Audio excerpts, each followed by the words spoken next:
Seja bem-vindo a mais um Investidor em Ação com o tecnólogo Gilvan Bueno, membro da Comissão Especial de Finanças do CRA-RJ. Tudo bem, Gilvan? Seja mais uma vez muito bem-vindo.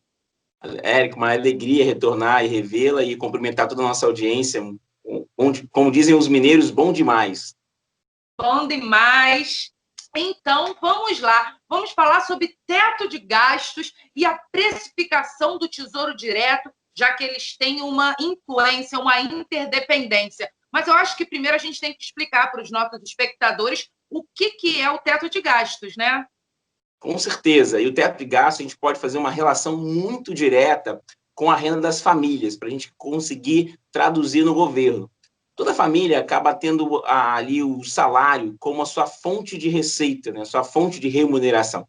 Então, o salário ele é recebido mensalmente e você ali faz todo o orçamento do que você vai gostar. A gente está pegando um pouquinho aqui de educação financeira para traduzir esse assunto. Por quê? Então, você recebe um salário ali, vamos botar hipoteticamente, um salário mínimo de R$1.000, e você sabe que você tem que usar o seu dinheiro até R$1.000. Se você passar de R$1.000, você acaba usando o cheque especial, o cartão de crédito, e isso vai ser ruim para você, porque você vai fazer o dinheiro trabalhar contra você e não a seu favor.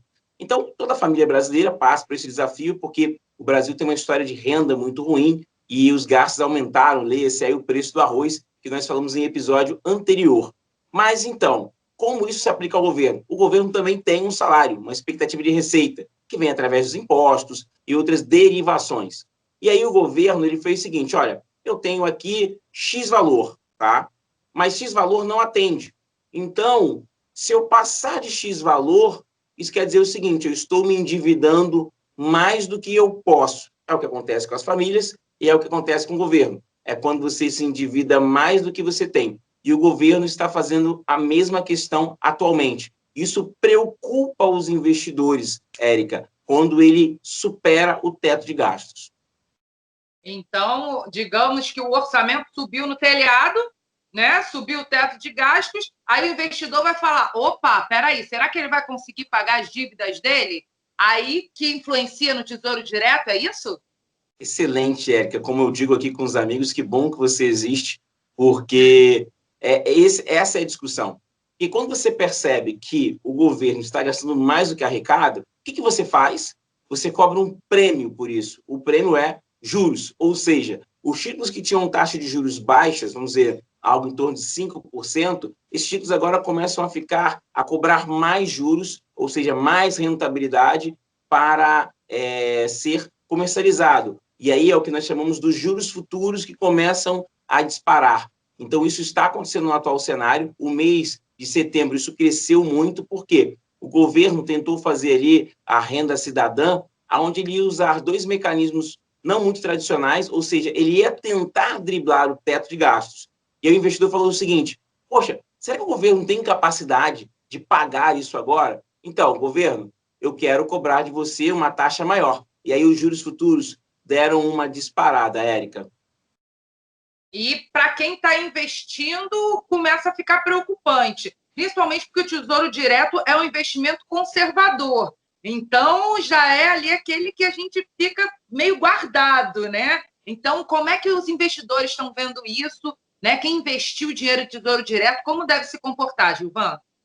Essa pergunta é boa, que lembra-me sempre o que eu falo, que a ideia de investir no conhecimento é a melhor alternativa, e até cumprimentar a nossa audiência e dizer que aqui você consegue encontrar essas respostas muito bem definidas e sem nenhum cunho aqui comercial, mas sim de um cunho de passar a educação. Existem três tipos de títulos no Tesouro Direto. O Tesouro IPCA, o Tesouro Pré-fixado e o Tesouro Selic. O Tesouro Selic ele acaba sendo o título mais conservador porque ele acompanha a taxa Selic. Então, se a taxa Selic desce, a rentabilidade desce. Se a taxa Selic sobe, a rentabilidade sobe. Já o Tesouro IPCA, ele acompanha a remuneração da inflação, que é o índice de preço ao consumidor amplo. Então, ele está ali. À medida que a inflação sobe ou cai, o seu título ganha ou perde valor. É o que nós chamamos de volatilidade, de variação dos preços. E já o Tesouro Pré-fixado, ele é um título que fixa ali o retorno. Então, você consegue comprar sabendo quanto você vai ganhar. E aí existe uma coisa muito legal aqui, que é a comparação entre o quê? Aqui eu tenho a taxa Selic, que é 2%. E aqui eu posso ter um tesouro pré-fixado de 8%, 6%, 7%. E aí ele vai ter uma data de vencimento. Isso pode variar, tá, Érica? Esse tesouro pré-fixado, essa taxa pode subir ou cair, depende do comportamento dos investidores. Então, se os investidores percebem que o governo está gastando mais que arrecada, o tesouro pré-fixado cobra mais. O tesouro IPCA, por exemplo, a inflação, existe uma expectativa que a inflação venha alta, ou seja, o tesouro IPCA pode subir. Isso não é uma ciência exata, isso pode vir normalmente diferente, porque existe a precificação, e a precificação ela vem da demanda e oferta. Então, isso ali está sempre conversando. Então, vamos lá. Qual é a expectativa para esse final de ano em relação a isso? Porque a gente tem a Selic que está baixa, mas a gente tem uma ideia de que pode vir a inflação aumentar, né, por causa da alta dos preços, que a gente tem conversado nos últimos programas. Como é que está a expectativa para esses últimos 3 meses de ano? Olha, hoje está fechando, basicamente, hoje é dia 30 de setembro, para quem não sabe, eu não poderia contar essa gravação, mas acabei contando. O programa ao vivo é assim. Oi? Contou o nosso segredo, que a gente está gravando dia 30. Mas é o último dia do mês, a gente queria fazer um programa especial. Foi por um bom motivo, pessoal. Tá bom. Eles vão entender. Boa. E esse fechamento do terceiro trimestre do ano mostra o seguinte: logo quando veio a pandemia, nós tínhamos expectativa que o PIB brasileiro ia ser algo em torno de menos 10%. Hoje já existem uns estudos do Banco Santander mostrando que pode ser menos 5%, ou seja, o PIB vai cair 5%. E a gente vinha enxergando uma recuperação econômica. A reforma da Previdência foi algo muito importante. E nós íamos agora caminhar para a reforma tributária. O que está chamando a atenção do mercado, e aí é um ponto interessante, Érica, é que os investidores internacionais eles estão tirando dinheiro no Brasil porque eles não acreditam na capacidade de recuperação. Esse é um ponto super importante. E aí vem o seguinte: se você não tem a confiança internacional, você tem que olhar na confiança nacional. E a confiança nacional ficou um pouco abalada nesse terceiro trimestre, especialmente no mês de setembro, porque o governo ele parece que não quer fazer uma política fiscal, ou seja, controlar seus gastos, tá, Érica? Ele quer fazer uma política de aumentar os gastos. Se ele aumenta os gastos, isso compromete o futuro, né? E aí vem a questão dos títulos do Tesouro Direto. O título pré-fixado ele tem uma variação diária. Vocês podem ver que o Tesouro Direto ele começa no dia e ele vai variando. Então, se o mercado enxerga que as coisas estão bem, as taxas tendem a cair. Por exemplo, na pandemia, isso chegou ali, recuperando 5%, 6%, 7%. Já está chegando próximo de 8%. Tá? Então, na pandemia, isso aqui tende a... Quando você vê incerteza, a taxa sobe. Então, o grande segredo aqui é, quanto pior ficar o governo com o teto de gastos, maior é a rentabilidade. Então, quem compra hoje, Érica, nesse cenário, pode receber mais.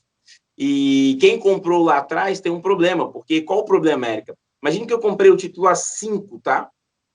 A minha rentabilidade já no pré-fixado seria 5. Mas, Érica, hoje a taxa está 7. Ou seja, o título que eu tinha comprado a 5, hoje ele é comercializado a 7. Se eu quiser vender, eu vou ter que vender ele a 7. Só que eu comprei a 5. Concorda, Érica? Vai ter um pênalti ali. Então, o investidor que comprou esse título ele vai ter que aguardar a normalização dos preços. Queria aproveitar para lembrar o seguinte: nas eleições de 2018, os títulos do Tesouro Direto, Érica, chegaram quase a 12%. Então, todo mundo ficou muito preocupado. Passou-se aí quase 2 anos, os títulos normalizaram. Então, para você que comprou um título e está tendo rentabilidade negativa, acho que ali é você esperar o mercado entender que o governo tem um plano estruturado. Mas, Érica, se o governo continuar mostrando que não tem um plano, isso pode piorar um pouco mais. Então, vamos aguardar, vamos pensar um pouquinho, porque a gente tem também as eleições norte-americanas, né, que estão pegando fogo e podem influenciar o mercado aqui no Brasil, mas isso é papo para um próximo programa, hein, Gilvan? Vamos analisar aí o Trump e o Biden, quais são as propostas. O Biden ontem citou o Brasil. Vamos ver. Você lembrou um ponto bom, viu? Essa dupla aí tá fazendo sucesso. Muito bom, parabéns. Então, tá bom. Então, no próximo programa, a gente fala sobre as eleições norte-americanas e a influência aqui no mercado brasileiro. Mais uma vez, muito obrigada pela sua presença no Investidor em Ação, Gilvan. Eu agradeço, parabéns a você e a toda a produção. Obrigada. E você que acompanhou a gente, já temos tema para a próxima semana. Fica ligado, Investidor em Ação, sempre ligado no que está acontecendo no mundo. Até o próximo. Tchau, tchau. Tchau.